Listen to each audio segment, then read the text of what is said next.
Hello, everyone. Welcome to the Spiritual American. My name is Dr. Ann O'Hare, and I'm your host. Today, we will be talking about deep cleansing my life. This sounds like a big topic, but we're going to take it step by step. Before we get started, please like, share, and subscribe. As you know, this helps us bring this content to many, many more people. Also, consider sharing with your friends and family to help them as well. And I started mentioning also commenting. Please add your comments because that also helps the algorithm. And plus, this way we can start a community talking about these issues and seeing how we can maybe assist each other as well. So today we're talking about deep cleansing my life. And when I was thinking about this, the first word that came to mind was simplicity. Have you ever gone to a hotel? You know, when you go into a hotel room, let's say you go to a nice hotel, right? A hotel that's good quality. And you walk into the lobby and everything is kind of neat and in place, and the floor is clean, and you have columns or a desk. And there's something that's kind of supportive about that orderliness, right? Then you get your key and you go up to the room and you walk in and everything's clean and the sheets are nice and everything's put away, and it's very minimalistic. There's not much in the room, but you have everything that you need. That's kind of a nice analogy to the principle. Deep cleansing your life means that we're going to simplify. We're going to try to remove things that aren't necessary and focus on things that are important or necessary. And you can do this in all areas. So actually, this topic could be a workshop all on its own. But I'm going to touch on I'm going to try to give a principle, and then I'm going to touch on a few areas where you might be able to implement this idea. And the reason why I call it a deep cleanse is, on one sense, it's about simplification. And in another sense, it's also about having it match the way you feel is good. So I feel happy with my home. I feel happy with my body. I feel happy with my clothes. I feel happy with because if we have too much of something or not enough of something, or it's not clean or it's not orderly or whatever, I'm going to say that generally speaking, we're probably not happy with it. We're much happier when things are orderly and working and clean and proper and, things like that. So simplify. So the first thing to do with simplification is to identify areas where I'm having excess, or where I'm uncomfortable or unhappy or feeling frustrated, feeling burned out, things like that. One example I could say is the way I used to have relationships with friends. This was one area where I had to simplify.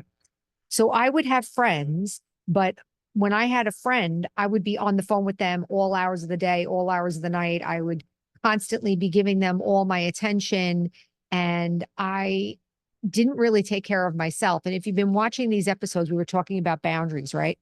So if you notice how some of these episodes are starting to overlap, right? So we're talking in this case about simplification.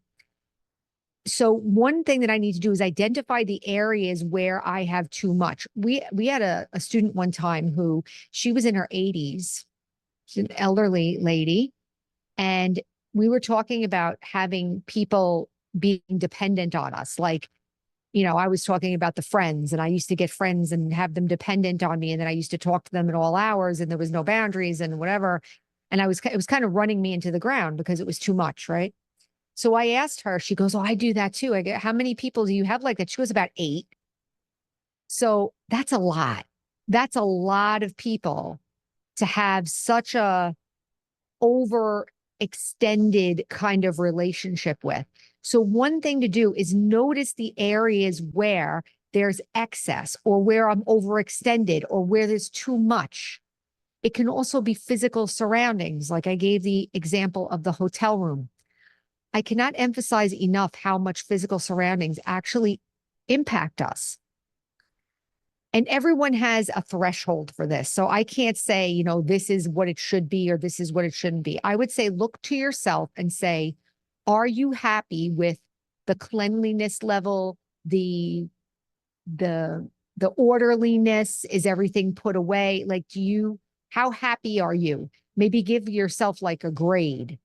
Like, okay, if 10 is that I'm perfectly satisfied and it's exactly where I want it, maybe my living room is about a 6, or maybe my bedroom or my closet is about a 5 or something. And one of the things I wrote here is take a look with mercy and understanding, because you're not looking around so that you can blame yourself for letting things get so out of control. You're actually looking so that you can get a sense of where it is I can simplify. Where can I do that cleanse? Where can I start removing some of the excess things? I remember hearing in Buddhism, I think it was in Buddhism, the idea that whatever you have, that's what you have to take care of. And I'm going to say that from a spiritual perspective, anything that's in excess, even if it's physical surroundings, is impacting your mind. And here's an example. If you're in a room with 5 people, let's say you're in a room that's maybe the size of a typical living room, let's say, that you could have like a cocktail party or something, maybe fit 40 people in the living room, maybe. And you have 5 people in that living room. And 5 people feels a certain way, right? Now, let's say you had 100 people in that living room. Same space, but you now have 100 people in there. So now it's going to feel different. So I'm suggesting that it's helpful for us to look and see in which areas I'm feeling crowded, or it feels like too much, or it's not at my level of comfort. The next thing to think of is to start small. I know there are people out there that, and I've had friends like this, where even the thought of looking at clutter or trying to change something is very scary. And I think that we get into routines and we get into habits and relationships, and we just like the routine and we keep doing it the same way. And then to change it, something resists. Remember in one of the episodes we were talking about, if you try to change something, there's resistance, right? So that's why we have to have an attitude of self-care and mercy in this. Start small. Like, for instance, maybe I want to organize my dresser drawers. I mean, it sounds so like insignificant, and maybe you have much bigger things to deal with. But let's say, okay, I'm going to commit that I'm going to keep my laundry, my clothing, and my drawers, I'm going to keep them always put away. Even just that, I'm telling you, if you do that, you're going to feel something different. You're going to feel the self-respect is going to start coming up, and you're going to feel happier. I put here, have courage, right? Have courage, and start small and have courage. Like, take one step to go against all the old patterns. Create a safe zone. We, on this channel, we're talking about meditation, right? Or spiritual practice. Meditation is the foundation of spiritual practice, but having some time for yourself every day and creating a safe space in your home that's just for meditation, that's just for you, whether you're sitting with a cup of coffee and you're listening to a meditation. There's meditations in the description below, by the way, the Release Your Wings meditations. I highly recommend them. They're short and they're very easy to use. You put on a meditation, you're sitting in the morning, and it's just your time. That is the foundation for building up this kind of self-respect and this kind of energy needed to face and change some of these areas of excess. Whether it's debt with money, whether it's clutter in the home, whether it's that I'm not taking care of my body. There's so many areas where we can do, let's say, a deep cleanse or a transformation where we could improve and make it simple and clean and supportive to me and my family, right? Clean means matching my feelings and it feels good to me. So like I said before, everybody has a kind of gauge as to what their threshold is for certain things. Like, for instance, one thing you could do is just make sure all the dishes are done before you go to sleep. I mean, many of us have these little things, these little, what do you call it? Like standards that we keep, that we arbitrarily set up a standard. Like, okay, every night the dishwasher has to get run before you go to sleep. it's not that we're trying to get like obsessive compulsive, like we have so many things. But what we want to do is we want to create enough discipline so that the environment feels good. Create enough discipline with my communications with others or with my self boundaries that I feel good in relationships. One of the things that I did for myself too is spend much more time by myself. Sounds weird, right? It really helped me a lot. One of the things that I was struggling with was in relationships. I was very, like I shared before, like a lot of people pleasing, a lot of over talking, a lot of trying to get people to like me or whatever it was in my heart. I was doing that, which is very odd in a sense, because in the world, in a worldly sense, I was very accomplished, very educated and so forth. But in relationships, I would become like very dependent and so forth. So what helped me was to spend some time on my own. And what that did two things. One, it kept me out of the situation where I would feel that, but also it gave me a chance to get to know myself independently of those situations.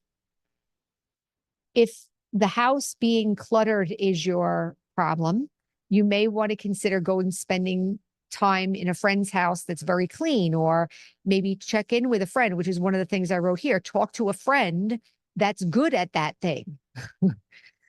So let's say you have a thing with boundaries with people, talk to a friend who's good with boundaries. Or we were talking about meditation or getting in touch with a Brahma Kumari's meditation center, or getting in line with like-minded people. And then you could talk to them about these things. Like, I'm working on this. Well, what have you done with this? It really helps to be in a group where you feel safe and you're like-minded people, and you can try to work out some of these things. But what is the result when I start deep cleansing my life and I start simplifying my life? What is the result? And I'm going to say a couple of things. Number one, I'm going to say your mind is going to get quiet, but more than quiet. You're going to start feeling contentment. That sounds nice, right? How nice to imagine that I could feel content with myself, content with my home, content with my family, content with my relationships, right? So the mind begins to feel contentment. Contentment means I don't need anything. Everything's exactly the way I need it to be to feel happy and good, right? Feel safe and stable. The second thing that happens when you start simplifying is that you have less thinking. So you feel content, and then you have less thinking because there's less, you're taking like that Buddhist thing where the more you have, the more you have to take care of. When you remove some of these things, you don't have to think about them anymore. I mean, it's common sense. And in spirituality, we're really looking about having a transformational experience in the mind, right? And also in the self-respect, I would say also. If I'm proud of my home and proud of myself and proud of my clothes and proud of my house and proud of my job and then I have self-respect. I have confidence. We can do these things. I would say just have the courage to look around and see which areas of my life is it too much? And then see if I can take a little one step. Maybe like I said, talk to a friend, see what they did to get this cleaned up, or take one little step to try to simplify. Some of these things are not easy. I would say start with something small. But one thing that I've noticed is that you realize that you don't need a lot of the things that you thought you did.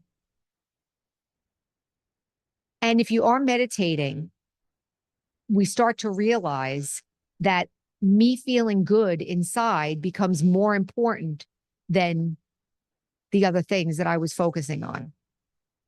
And as I begin to be more important, I start to have courage, because you need courage to overcome some of these habits. So I'll give another example and then we'll end this episode. So one other example was with family members. And again, with family, it's super close, right?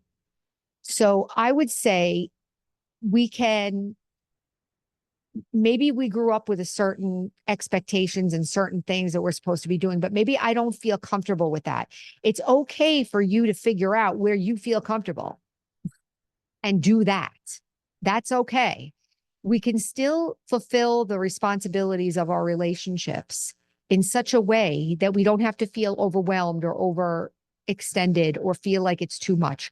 We can pull it back.